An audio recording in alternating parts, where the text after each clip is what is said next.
As primary results roll in, a political shakeup may be brewing in Seattle. Many incumbents are still trailing tonight. Thanks for joining us at 6:30. I'm Joyce Taylor. I'm Greg Copeland. One of the biggest gaps is in the race for Seattle mayor. Here's a look at the latest results tonight. Incumbent Mayor Bruce Harrell is trailing Katie Wilson by more than 4%, and that raises the question, is Seattle's political pendulum swinging again? King 5's Bridget Chavez here now with a look at how voters may be redefining the city's direction. Bridget. Greg, Seattle politics has never been static, and after a few years of moderate leadership, early primary returns suggest voters may be ready for something different. So how did we get here? To understand that, let's rewind back to 2020. That year, a wave of progressive energy swept through Seattle and cities across the country. Massive protests filled the streets as demonstrators called for police accountability, systemic reform, and there was a major political swing to the left. But just a year later, in 2021, the political wind shifted again. Seattle voters elected moderate candidates in key races: Mayor Bruce Harrell, City Attorney Ann Davison, and Councilmember Sarah Nelson. All of them won on a platform that prioritized public safety and a return to stability.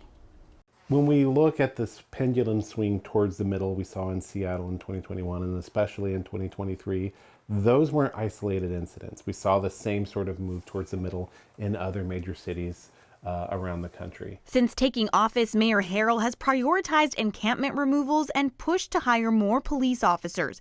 These policies may have helped him win in 2021, but some analysts say his approach now resembles federal tactics under the Trump administration, including a recent executive order on homelessness. Mayor Harrell has suddenly found themselves unintentionally having the same position or a similar position to the Trump administration.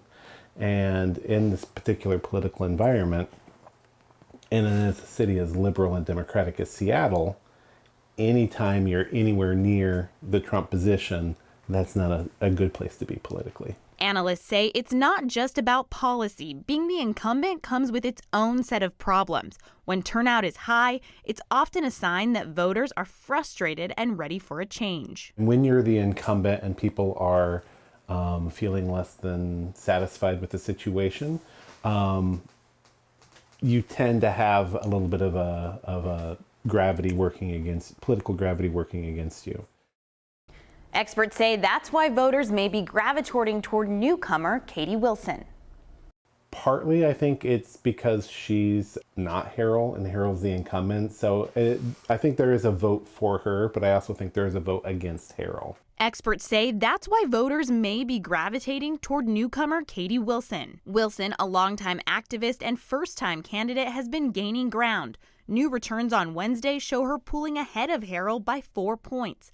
This kind of shift toward the left isn't just happening here in Seattle. And just like we're seeing action or movement towards Mamdani, a more bluntly and forthrightly progressive view playing well in New York, that same sort of sentiment, that same sort of fervor is showing up a little bit here in the voters in Seattle as well.